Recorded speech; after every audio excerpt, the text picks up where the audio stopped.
sini saya akan menyampaikan materi tentang membumikan Islam di Indonesia. Membumikan Islam adalah suatu hal yang dimana Islam berusaha meluas di muka bumi.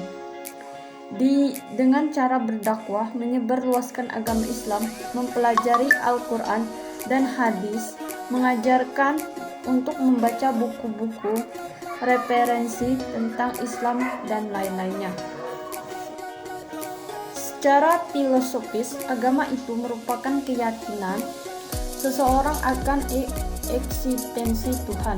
Kalau dalam ajaran Islam, agama itu merupakan keyakinan seseorang kepada Allah beserta ketuhanan-ketuhanannya yang diwahyukan kepada para nabi dan rasulnya. Oleh karena itu, ajaran Islam bersifat samawi atau langit, berdasarkan wahyu. Namun demikian, sifat samawi dari Islam harus diturunkan ke bumi, diimplementasikan dalam kehidupan sehari-hari. Sebab tujuan utama dari agama adalah mengatur kehidupan manusia agar tidak kacau. Selanjutnya, Islam hadir di Nusantara ini sebagai agama baru dan pendatang, dikarenakan kehadirannya lebih belakang dibandingkan dengan agama Hindu dan Buddha. Animisme dan dinamisme dinamakan agar pendatang karena agama ini hadir dari luar negeri. Terlepas dari substansi ajaran Islam, Islam bukan merupakan agama asli bagi bangsa Indonesia, melainkan agama yang baru datang dari Arab. Sebagai agama baru dan pendatang saat itu, Islam harus menempuh strategi dakwah tertentu, melakukan berbagai adaptasi dan seleksi dalam menghadapi budaya, tradisi yang berkembang di Indonesia. Perkembangan Islam di Nusantara ini merasakan berbagai pengalaman, disebabkan adanya keberagaman budaya, tradisi pada setiap pulau tersebut. Bahkan dalam satu pulau saja bisa melahirkan berbagai budaya dan tradisi. Perjumpaan Islam dengan budaya atau tradisi lokal itu singkat menimbulkan akulturasi budaya.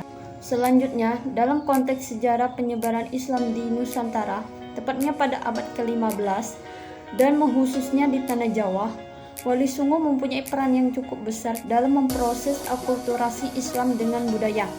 Budaya yang dijadikan sebagai media dalam menyebarkan Islam dan mengenalkan nilai dan ajaran Islam kepada masyarakat secara persuasif. Kemampuan memadukan kreatif lokal dan nilai-nilai Islam mempertegas bahwa agama budaya lokal tidak dapat dipisahkan satu dengan yang lain. Secara sosiologis, keberadaan Wali Songo hampir semua berada di titik tempat pusat kekuatan masyarakat, yaitu Surabaya, Gresik, Demak, dan Cirebon. Bahkan kerabat mereka pun memiliki peran yang sangat signifikan juga dalam penyebaran Islam secara kultural.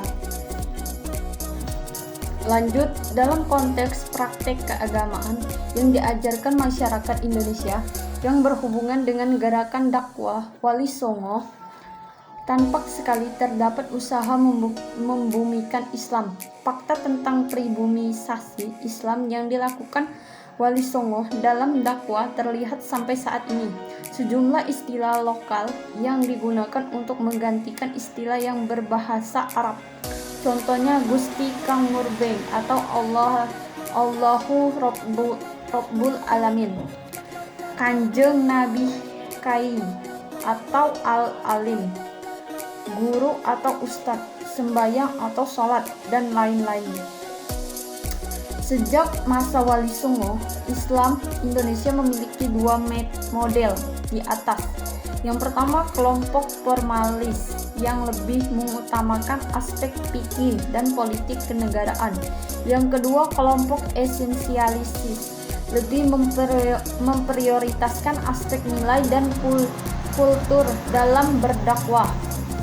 Di era kemerdekaan sampai dengan era pasca reformasi, polemik antar kedua model keberagaman ini masih tetap ada.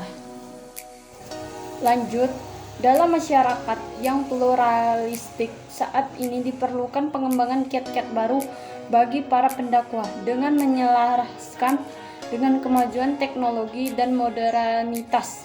Penggunaan media massa dan internet dirasa sangat pas dalam menyebarkan dakwah yang lebih luas lagi. Artinya metode seperti ini juga menandakan sama dengan para wali songo pada zaman dahulu menggunakan media tradisional. Mungkin itu saja materi yang bisa saya sampaikan. Lebih dan kurang saya mohon maaf. Kepada Allah Subhanahu wa taala saya mohon ampun. Saya akhiri, wabillahi taufiq wal hidayah. Wassalamualaikum warahmatullahi wabarakatuh.